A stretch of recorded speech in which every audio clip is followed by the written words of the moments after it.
പ്രിയപ്പെട്ടവരെ, പാർലമെന്റിന്റെ വർഷകാല സമ്മേളനം തുടരുകയാണ്. ഇന്നലെ ബിൽ അവതരണത്തിനിടയിൽ പാർലമെന്റ് പ്രക്ഷുബ്ധമായതൊക്കെ നമ്മൾ കണ്ടതാണ്. അപ്പോൾ ഇന്ന് ഈ വിഷയങ്ങൾ തന്നെയാണ് നമ്മളും ചർച്ചയാക്കുന്നത്. പ്രിയപ്പെട്ട MP ശ്രീ NK പ്രേമചന്ദ്രൻ നമുക്കൊപ്പം തത്സമയം ചേരുന്നു ഇന്നത്തെ ലീഡേഴ്സ് മോർണിംഗിൽ. Good morning Shri NK Premachandran, സ്വാഗതം. ഹലോ മലയാളത്തിലേക്ക്.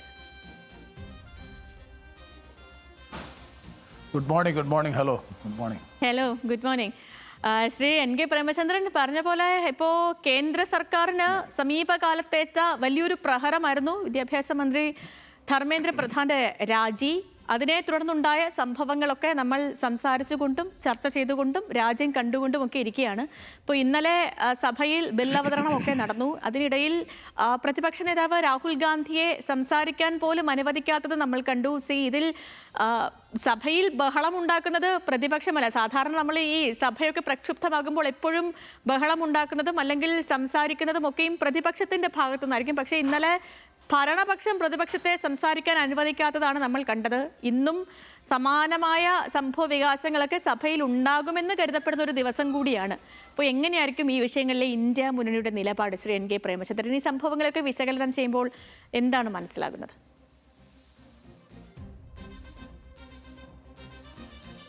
നേരത്തെ സൂചിപ്പിച്ചതുപോലെ 12 വർഷക്കാലത്തെ നരേന്ദ്രമോദി ഗവൺമെന്റിന്റെ ഭരണകാലയളവിൽ അവർക്കേറ്റ ഏറ്റവും കനത്ത തിരിച്ചടിയായിരുന്നു സത്യത്തിൽ കേന്ദ്ര വിദ്യാഭ്യാസ മന്ത്രി ശ്രീ ധർമ്മേന്ദ്ര പ്രധാന്റെ രാജി. ആ രാജിക്ക് ആധാരമായി രാജ്യത്തുയർന്നു വന്ന പ്രതിഷേധ സമരങ്ങൾ, പ്രക്ഷോഭങ്ങൾ, അതിൻ്റെയൊക്കെ അടിസ്ഥാനത്തിൽ രാജിവെക്കാൻ ധർമ്മേന്ദ്ര പ്രധാൻ നിർബന്ധിതമാകുന്ന സാഹചര്യമാണ് ഉണ്ടായത്. അപ്പോൾ ആ വിഷയം ചർച്ച ചെയ്യണമെന്ന് ആവശ്യപ്പെട്ടുകൊണ്ട് നിരന്തരമായി നിലപാട് സ്വീകരിച്ചിട്ടും ചർച്ച ചെയ്യാൻ സമയം അനുവദിക്കാത്ത ഗവൺമെന്റ് ഏറ്റവും ഒടുവിൽ ചർച്ചയ്ക്ക് നിർബന്ധിതമായി നിയമനിർമ്മാണവുമായി രംഗത്ത് വന്നു. ആ നിയമനിർമ്മാണത്തിൽ സഹകരിക്കാനും ചർച്ച ചെയ്യാനും ഞങ്ങൾ പ്രതിപക്ഷം തയ്യാറായതാണ്. നിർഭാഗ്യവശാൽ കഴിഞ്ഞ ദിവസം സഭാ നടപടികൾ, ബില്ലിൻ്റെ അവതരണ വേളയിൽ, ബില്ലിൻ്റെ ചർച്ചാവേളയിലൊക്കെ പ്രതിപക്ഷ നേതാവ് ശ്രീ രാഹുൽ ഗാന്ധിയുടെ പ്രസംഗത്തെ തടസ്സപ്പെടുത്താൻ കേന്ദ്രമന്ത്രിമാരടക്കമുള്ളവർ സ്വീകരിച്ച നിലപാട്, അതിനെ തുടർന്ന് ബഹളത്തെ തുടർന്ന് സഭയിൽ പ്രക്ഷുബ്ധമായ അന്തരീക്ഷത്തിൽ ഭേദഗതികൾ പോലും ചർച്ച ചെയ്യാതെ ഏകപക്ഷീയമായി കേന്ദ്ര ഗവൺമെന്റ് ബില്ല് പാസ്സാക്കിയെടുക്കുകയാണ്. അപ്പോൾ അതൊരിക്കലും ഒരു ജനാധിപത്യ സംവിധാനത്തിൽ ഭൂഷണമായിട്ടുള്ള കാര്യമല്ല. പ്രതിപക്ഷത്തെ കേൾക്കുക, സംയമനത്തോടുകൂടി അതിൽ ഇടപെടുക എന്നതിനപ്പുറത്തേക്ക് വല്ലാത്തൊരു സ്ഥിതി, രാഹുൽ ഗാന്ധി പ്രസംഗിക്കാൻ എഴുന്നേൽക്കുമ്പോഴൊക്കെ സ്വീകരിക്കുന്ന അത്തരത്തിലൊരു സമീപനം ഇത് പുതിയ അനുഭവമല്ല.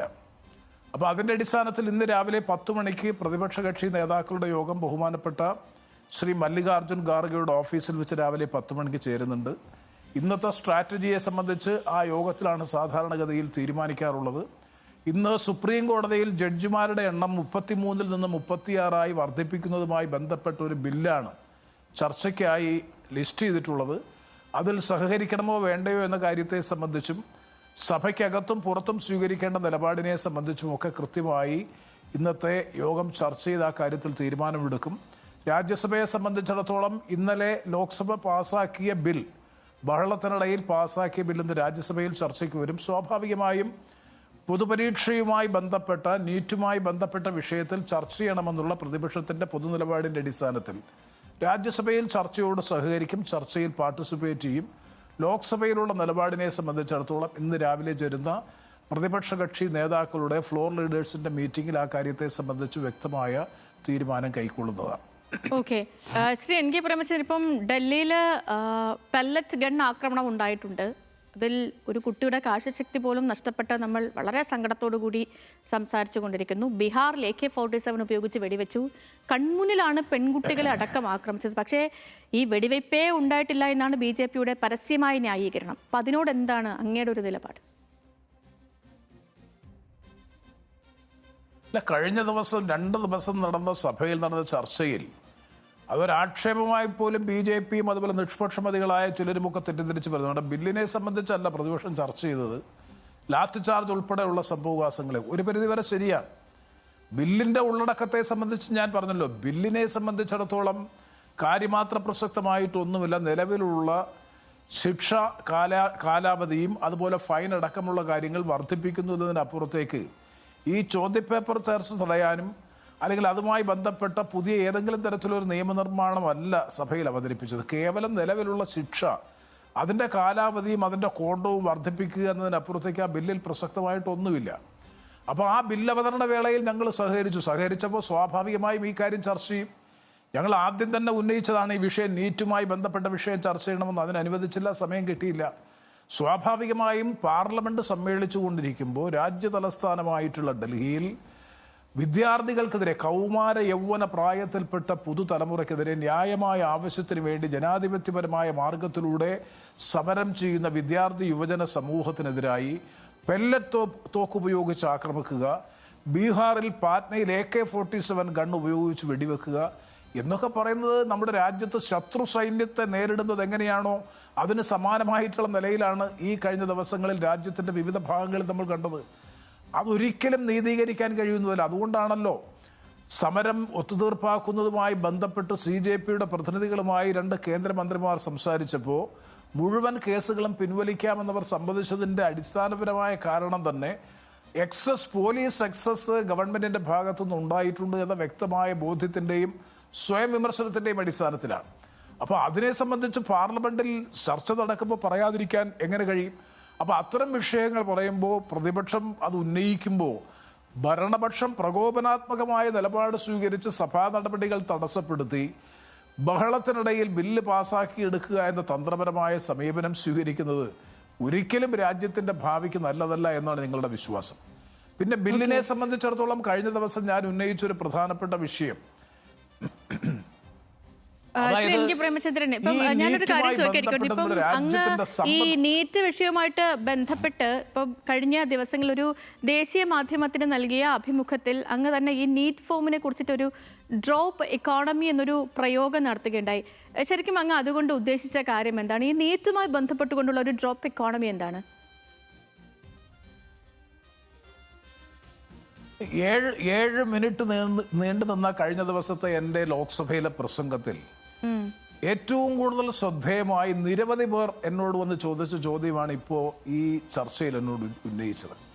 അഖിലേഷ് യാദവ് ഉൾപ്പെടെയുള്ള എല്ലാവരും വന്ന് ആ കാര്യത്തെ എല്ലാവരും അത് അപ്രീഷിയേറ്റ് ചെയ്തു. കാരണം സഭയിൽ 2 ദിവസത്തെ ചർച്ചയ്ക്കിടയിൽ ഉയർന്നു വരാത്ത ഒരു പുതിയ പോയിന്റാണ് അല്ലെങ്കിൽ ഒരു പുതിയ പ്രശ്നമാണ് ഞാൻ ഉന്നയിച്ചത്. ആ വിഷയം ഗൗരവത്തോടു കൂടി കാണേണ്ടതാണ്.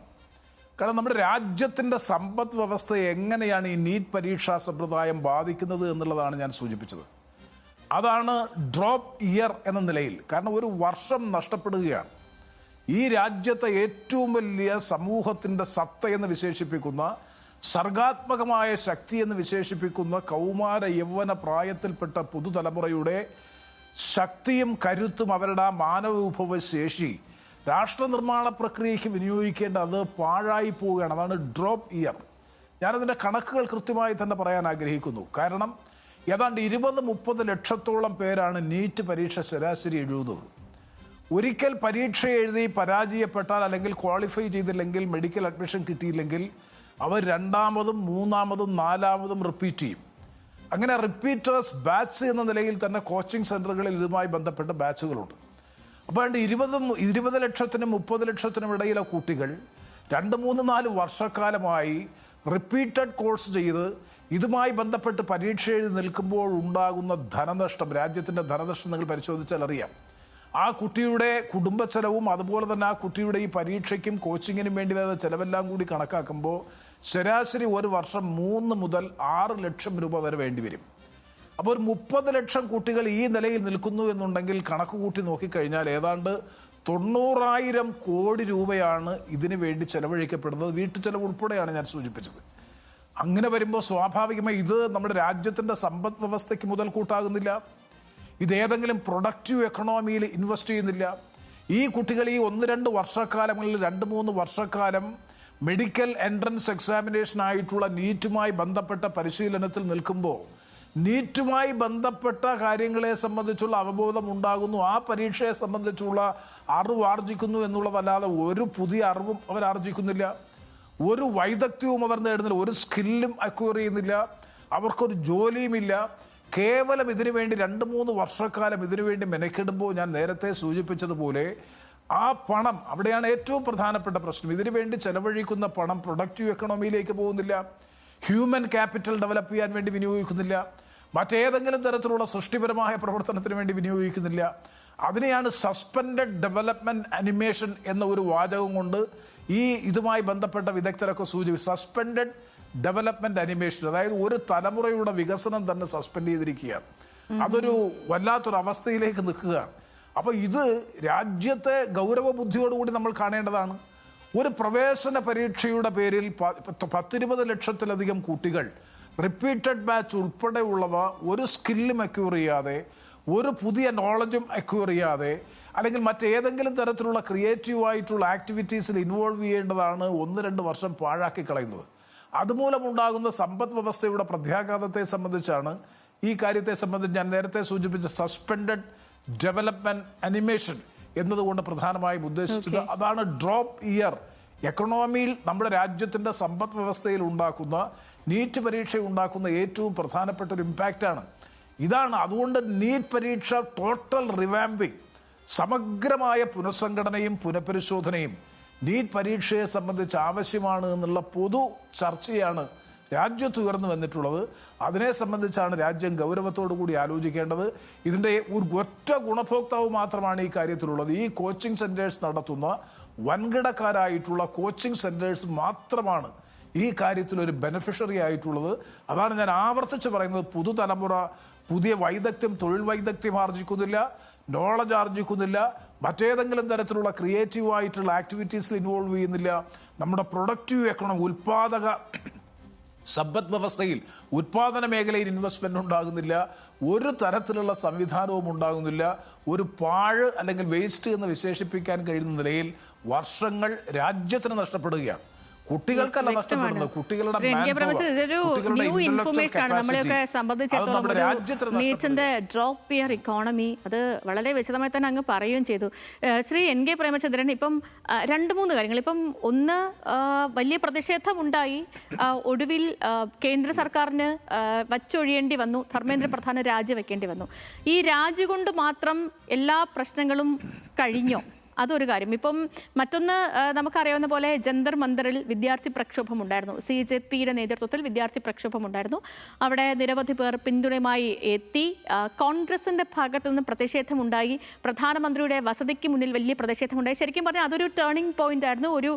അതായിരുന്നു ഈ സമരത്തെ കുറച്ചും കൂടി ഓണാക്കിയതും പെട്ടെന്ന് ഈ കാര്യങ്ങളൊക്കെ എത്തുകയും ഒക്കെ ചെയ്തത്. സത്യമായിട്ട് അവിടെ തന്നെ നിൽക്കുന്നുണ്ട്. പക്ഷേ CJP സമരത്തിന് പിന്തുണ പ്രഖ്യാപിച്ചു എങ്കിലും കോൺഗ്രസ് ഈ സമരമുഖത്തേക്ക് പോയിട്ടില്ല. രാഹുൽ ഗാന്ധി അടക്കമുള്ളവർ ഈ ജന്തർ മന്ദറിലെ സമരമുഖത്തേക്ക് പോയിട്ടില്ല. പക്ഷേ അങ്ങയുടെ നേതൃത്വത്തിലും മുസ്ലിം ലീഗും UDF MPമാരും ഒക്കെ സമരമുഖത്തേക്ക് പോവുകയും ഒക്കെ ചെയ്തു.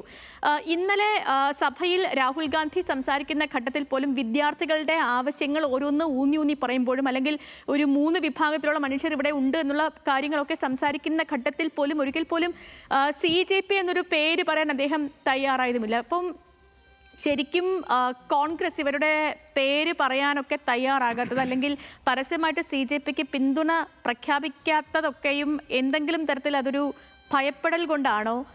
അങ്ങയുടെ നേതൃത്വത്തിലുള്ള ഒരു സംഘം ജന്തർ മന്ദറിലേക്ക് പോയത് എന്തുകൊണ്ടായിരുന്നു? അല്ല, ഇതിൽ 2 കാര്യങ്ങളുണ്ട്. ഒന്ന്, ശ്രീ രാഹുൽ ഗാന്ധി ആ സമര കേന്ദ്രത്തിലേക്ക് പോവുകയും ആ സമരത്തിൻ്റെ നേതൃനിരയിലേക്ക് വരികയും ചെയ്താൽ തീർച്ചയായും ഇതൊരു രാഷ്ട്രീയ പ്രേരിത സമരമായി തീരും. കോൺഗ്രസിനെ സംബന്ധിച്ചിടത്തോളം കോൺഗ്രസ് നീറ്റിൻ്റെ ഈ ക്വസ്റ്റ്യൻ പേപ്പർ ലീക്ക് ഉണ്ടായ ഘട്ടത്തിൽ തന്നെ അവർ വളരെ വിപുലമായ ക്യാമ്പയിൻ സംഘടിപ്പിച്ചു. ആദ്യം രാജസ്ഥാനിൽ ഏറ്റവും കൂടുതൽ കോച്ചിങ് സെൻ്ററുകളുള്ള, ഏറ്റവും കൂടുതൽ ക്രമക്കേടുകൾ നടക്കുന്ന ഒരു പട്ടണമായിട്ടുള്ള കോട്ടയിൽ, രാജസ്ഥാനിലെ കോട്ടയിൽ ആയിരക്കണക്കിന് കുട്ടികളെ പങ്കെടുപ്പിച്ചുകൊണ്ടുള്ള പ്രതിഷേധ കോൺക്ലേവ് സംഘടിപ്പിച്ച് ശ്രീ രാഹുൽ ഗാന്ധി തന്നെയാണ് പങ്കെടുത്തത്. അപ്പോൾ രാഹുൽ ഗാന്ധിയുടെ നേതൃത്വത്തിൽ കോൺഗ്രസ് ഈ ഒരു മൂവ്മെൻറ്റ്, ഇതുമായി ബന്ധപ്പെട്ടൊരു മൂവ്മെൻറ്റ് ശക്തമായി തന്നെ നടത്തി വരുന്ന ഘട്ടത്തിലാണ് CJP എന്ന പേരിൽ, കോക്രോച്ച് ജനതാ പാർട്ടി എന്ന പേരിൽ സുപ്രീം കോടതിയുടെ പരാമർശത്തിൻ്റെ അടിസ്ഥാനത്തിൽ ഒരു പാർട്ടി രൂപീകരിച്ചുകൊണ്ട് അഭിജിത് ദീപക്കിൻ്റെ നേതൃത്വത്തിൽ ഇത്തരത്തിലൊരു മൂവ്മെൻറ്റ് വന്നത്. ആ മൂവ്മെൻറ്റ് ഒരു ഘട്ടത്തിൽ പോലും കോൺഗ്രസ് തള്ളിപ്പറഞ്ഞില്ല. അതൊരു സ്വതന്ത്ര ജനകീയ മൂവ്മെൻറ്റായി വളർന്നു വന്നതുകൊണ്ടാണ് കക്ഷി രാഷ്ട്രീയത്തിന് അതീതമായിട്ടുള്ള പിന്തുണ രാജ്യത്തെ ജനങ്ങളിൽ നിന്ന് ലഭിച്ചത്. എന്നാൽ അത് കോൺഗ്രസ് ടേക്ക് ഓവർ ചെയ്തിരുന്നെങ്കിൽ, അല്ലെങ്കിൽ കോൺഗ്രസിൻ്റെ ഒരു ലീഡർഷിപ്പും പ്രതിപക്ഷ രാഷ്ട്രീയ പാർട്ടികളുടെ ലീഡർഷിപ്പിലേക്ക് ആ പ്രശ്നം ചെന്നിരുന്നു എന്നുണ്ടെങ്കിൽ ഒരു സംശയവും വേണ്ട, അതിന് ഈ പറയുന്നൊരു പിന്തുണ ലഭിക്കുമായിരുന്നില്ല, അതിനൊരു രാഷ്ട്രീയ പരിപ്രേക്ഷ്യം ഉണ്ടാകുമായിരുന്നു. ഇത് പൂർണ്ണമായും സ്വതന്ത്രമായ ഒരു ജനകീയ മുന്നേറ്റം എന്ന നിലയിൽ അവസാനം വരെ നിലനിർത്താൻ അതിൻ്റെ സംഘാടകർക്ക് കഴിഞ്ഞു. ആ കാര്യത്തിൽ വളരെ യുക്തിസഹമായ തീരുമാനം തന്നെ ശ്രീ രാഹുൽ ഗാന്ധി അടക്കം എടുത്തു എന്നാണ് എൻ്റെ വിശ്വാസം.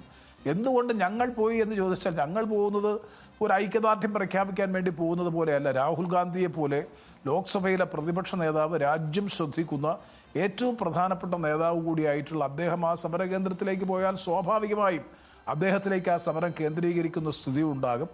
അത് ഉദ്ദേശിച്ചിട്ടാകാം, എനിക്കറിയില്ല കൃത്യമായിട്ട്, അത് ഉദ്ദേശിച്ചിട്ടാകാം ഒരു പക്ഷേ രാഹുൽ ഗാന്ധി വ്യത്യസ്തമായൊരു നിലപാട് സ്വീകരിച്ചു. മാത്രവുമല്ല, ആ സമരം നിലനിൽക്കുമ്പോൾ തന്നെ രാഹുൽ ഗാന്ധിയുടെ നേതൃത്വത്തിൽ പ്രധാനമന്ത്രിയുടെ ഓഫീസിലേക്ക് നടത്തിയ മാർച്ച്, അതുപോലെ തന്നെ ഗാന്ധി സ്മൃതിയിലേക്ക് നടത്തിയിട്ടുള്ള മാർച്ച്, അതൊക്കെ ഉണ്ടാക്കിയ ഇമ്പാക്റ്റ് വളരെ വലുതാണ്. മാത്രവുമല്ല, ലാത്തി ചാർജിന് ശേഷം സഭയിൽ ഈ പ്രശ്നം ഉന്നയിക്കാൻ വേണ്ടി പ്രതിപക്ഷം നടത്തിയത്, സഭയ്ക്ക് പുറത്ത് നടത്തിയിട്ടുള്ള ജനകീയ പ്രതിഷേധങ്ങൾ, ഇതെല്ലാമാണ് ഈ CJPയുടെ നേതൃത്വത്തിൽ നടന്ന സമരമാണെങ്കിൽ പോലും അത് ജയിക്കുന്നതിനാധാരമായ ഘടകങ്ങൾ എന്ന് പറയുന്നത് സമാന്തരമായ ഒരു സമര സംവിധാനം രാജ്യത്തുണ്ടായപ്പോൾ ഇത് പ്രതിപക്ഷം കൂടി ഏറ്റെടുത്തതോടുകൂടി പിടിച്ചു നിൽക്കാൻ കഴിയാതെ വന്നതുകൊണ്ടാണ് സത്യത്തിൽ BJP ഗവൺമെന്റ്, NDA ഗവൺമെന്റ് ഈ കാര്യത്തിൽ ഒരു ഒത്തുതീർപ്പിന് വഴങ്ങിയത്. അല്ലെങ്കിൽ നമുക്കറിയാം, നരേന്ദ്രമോദി ഗവൺമെന്റിന്റെ സ്വഭാവം അനുസരിച്ച് ഒരു തരത്തിലും വഴങ്ങാൻ അവർ തയ്യാറാകുമായിരുന്നില്ല. അതുകൊണ്ട് കോൺഗ്രസിന്റെയും രാഹുൽ ഗാന്ധിയുടെയും കോൺട്രിബ്യൂഷൻ വില കുറച്ച് കാണാൻ കഴിയില്ല. പിന്നെ CJP എന്ന് പറയുന്നത് സമീപകാലത്തുണ്ടായ ഒരു പാർട്ടിയാണ്. അതിൻ്റെ ഘടനയെ സംബന്ധിച്ചും അതിൻ്റെ മറ്റു കാര്യങ്ങളെ സംബന്ധിച്ചുമൊന്നും കൃത്യമായിട്ടുള്ള ധാരണ നമ്മെ സംബന്ധിച്ചിടത്തോളം ഇപ്പോൾ ഇല്ല. സ്വാഭാവികമായും പ്രതിപക്ഷത്തെ സംബന്ധിച്ചിടത്തോളം ഇപ്പോഴത്തെ ഒരു സാഹചര്യത്തിൽ അവരുടെ നിലപാടിനോട് പൂർണ്ണമായും യോജിക്കുന്നു, അവരോട് ഐക്യദാർഢ്യം പ്രഖ്യാപിക്കുന്നു. അവരുന്നയിച്ച കോസ് ഏറ്റവും പ്രസക്തമായിട്ടുള്ളതാണ്. ഭാവിയിൽ അവരുടെ പ്രവർത്തന ശൈലിയെ ആശ്രയിച്ചിട്ടും അവരുടെ നയപരമായ നിലപാടുകളെ ആശ്രയിച്ചിട്ടായിരിക്കും കോൺഗ്രസ് അടക്കം പ്രതിപക്ഷ പാർട്ടികൾ CJPയുമായിട്ടുള്ള നയപരമായ നിലപാട്, ബന്ധത്തെ സംബന്ധിച്ച് തീരുമാനിക്കുന്നത്. യെസ്, വ്യക്തമാണ്, വളരെ ക്ലിയർ ആണ് ശ്രീ NK പ്രേമചന്ദ്രൻ. ഇപ്പം ഈ വിഷയത്തിൽ കേസുകൾ പിൻവലിക്കുക എന്നൊരു പ്രധാനപ്പെട്ട ഒരു ആവശ്യം നിർത്തിവച്ചിരിക്കുകയാണ് ഡൽഹി പോലീസ്. ഇതേ ഒരു പ്രശ്നം നമ്മുടെ കേരളത്തിലെ യുവാക്കൾ നേരിടുന്നുണ്ട്. അപ്പം കേരളത്തിലെ കേസുകൾ പിൻവലിക്കണം എന്നൊരു ആവശ്യം മുന്നണിയിൽ ചർച്ച ചെയ്യുമോ?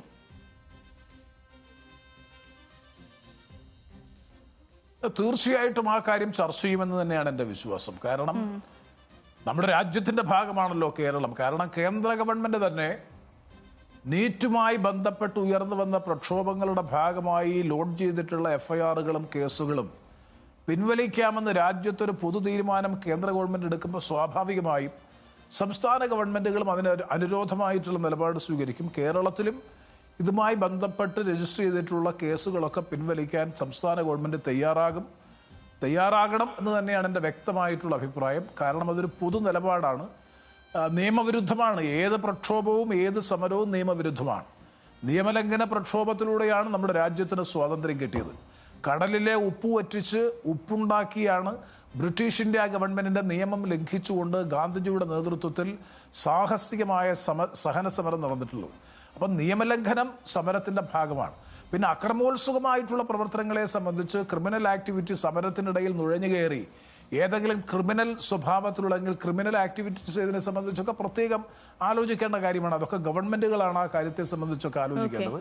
പക്ഷേ ഇതുമായി ബന്ധപ്പെട്ട് നീറ്റുമായി ബന്ധപ്പെട്ട് ഉയർന്നു വന്ന സമരത്തിന്റെ ഭാഗമായി എടുത്തിട്ടുള്ള കേസുകളൊക്കെ പിൻവലിക്കണം എന്ന് തന്നെയാണ് എൻ്റെ അഭിപ്രായം. തീർച്ചയായും ശ്രീ NK പ്രേമചന്ദ്രൻ, ഒരു കാര്യം കൂടി ചോദിച്ച് ഞാൻ അവസാനിപ്പിക്കാം. ഇപ്പം ഇന്ന് കേരളത്തിൽ UDF യോഗം നടക്കുന്നുണ്ട്. ഈ കോർപ്പറേഷൻ വിഭജനം അടക്കം പ്രധാന അജണ്ടയാക്കിയുള്ള UDFന്റെ യോഗമാണ് ഇന്ന് ചേരുന്നത്. കുറച്ച് നാളായിട്ട് UDF യോഗം ചേരുന്നില്ല എന്നൊരു പരാതിയൊക്കെ നിലനിന്നിരുന്നു. അപ്പോൾ RSP ഏത് കോർപ്പറേഷനാണ് താല്പര്യപ്പെടുന്നത് ശ്രീ NK പ്രേമചന്ദ്രൻ? അങ്ങനെയല്ല, ഇതെല്ലാം ഒരു ധാരണയുടെ അടിസ്ഥാനത്തിലാണ് ഇത്തരം കാര്യങ്ങൾ തീരുമാനിക്കുന്നത്. കാരണം കോർപ്പറേഷൻ ബോർഡ് വിഭജനവുമായി ബന്ധപ്പെട്ട വിഷയം UDF ഇതേവരെ ചർച്ച ചെയ്തിട്ടില്ല. ഗവൺമെന്റ് അധികാരത്തിൽ വന്നതിന് ശേഷം 2 മാസം കഴിഞ്ഞു. ഇന്നാണ് UDF യോഗം ബഹുമാനപ്പെട്ട മുഖ്യമന്ത്രിയുടെ വസതിയിൽ ചേരുന്നത്. അതിൽ പ്രധാനപ്പെട്ട പാർലമെന്റ് അംഗങ്ങളായ ഞങ്ങൾക്കാർക്കും പങ്കെടുക്കാൻ കഴിയുന്നില്ല. നിങ്ങൾക്കറിയാം, പ്രക്ഷുബ്ധമായിട്ടുള്ള അന്തരീക്ഷമാണ് സഭയിൽ നടക്കുന്നത്. സഭാ നടപടികൾ ഒഴിവാക്കി യോഗത്തിൽ പങ്കെടുക്കാൻ കഴിയുന്നില്ല എന്നുള്ള ഒരു പ്രശ്നം നിലനിൽക്കുന്നെങ്കിൽ പോലും തീർച്ചയായിട്ടും ഇന്നത്തെ ആ യോഗത്തിൽ ബോർഡ് കോർപ്പറേഷൻ വിഭജനത്തെ സംബന്ധിച്ച് പൊതുധാരണയുണ്ടാകും. ഉഭയകക്ഷി ചർച്ചയിലൂടെ ആ പ്രശ്നം പരിഹരിക്കും. അതിൽ നേതൃപരമായ പങ്ക് വഹിക്കേണ്ടത് കോൺഗ്രസ്സാണ് മറ്റ് കക്ഷികളുമായി കൂടിയാലോചന നടത്തി ഈ കാര്യത്തിൽ ഉചിതമായ തീരുമാനമെടുക്കേണ്ടത്. അതിലൊന്നും ഇപ്പം നിങ്ങൾക്കറിയാം, വകുപ്പ് വിഭജനവുമായി ബന്ധപ്പെട്ട പ്രശ്നം, മന്ത്രിമാരെ നൽകുന്നതുമായി ബന്ധപ്പെട്ട പ്രശ്നം, ഇത്തരം കാര്യങ്ങളിലൊന്നും ഒരലോസരവും ഈ പ്രാവശ്യം ഉണ്ടായില്ല. വളരെ സൗഹൃദത്തോടും സമവായത്തോടും കൂടിയാണ് സത്യത്തിൽ ഈ പ്രാവശ്യം ഇതുവരെയുള്ള ഗവൺമെൻറ്റിൻ്റെ എല്ലാ മൂവ്മെൻറ്റ്സും വന്നിട്ടുള്ളത്. അതുപോലെ തന്നെയായിരിക്കും ബോർഡ് കോർപ്പറേഷൻ വിഭജനത്തിൻ്റെ കാര്യത്തിലും വളരെ സമവായത്തോടും സൗഹൃദത്തോടും കൂടിയിട്ടുള്ള നിലപാട് സ്വീകരിച്ച് കെട്ടുറപ്പുള്ള ഒരു ഗവൺമെൻറ്റായി സംസ്ഥാന ഭരണത്തെ മുന്നോട്ട് കൊണ്ടുപോകുന്നതിന് എല്ലാ കക്ഷികളും സഹകരിക്കും. അതിൽ ഇന്ന കോർപ്പറേഷൻ എന്നില്ല. സ്വാഭാവികമായും കൊല്ലത്തെ സംബന്ധിച്ചിടത്തോളം, ഞങ്ങളെ സംബന്ധിച്ചിടത്തോളം കശുവണ്ടി മേഖല ഏറ്റവും പ്രധാനപ്പെട്ട ഒരു മേഖലയാണ്. അതുമായി ബന്ധപ്പെട്ട സമിതികളിലൊക്കെ മതിയായ പ്രാതിനിധ്യം ലഭിക്കുക എന്നുള്ളത് പാർട്ടിയുടെ പൊതുവായ താല്പര്യമാണ്. അതിനപ്പുറത്തേക്ക് പ്രത്യേകിച്ച് വ്യക്തമാണ് ശ്രീ എൻ കെ പ്രേമചന്ദ്രൻ, നിലപാട് വ്യക്തമാണ്, ക്ലിയർ ആണ്. ശ്രീ എൻ കെ പ്രേമചന്ദ്രൻ, സമയപരിമിതി കൊണ്ട് ഞാൻ ഇടപെട്ടതാണ്. അപ്പം ഞങ്ങൾക്കൊപ്പം ജോയിൻ ചെയ്തതിന് ഒരുപാട് സന്തോഷം. എനിക്ക് നല്ലൊരു ദിവസം കൂടി ആശംസിക്കുന്നു. സന്തോഷം. Okay, thank you very much. Thank you.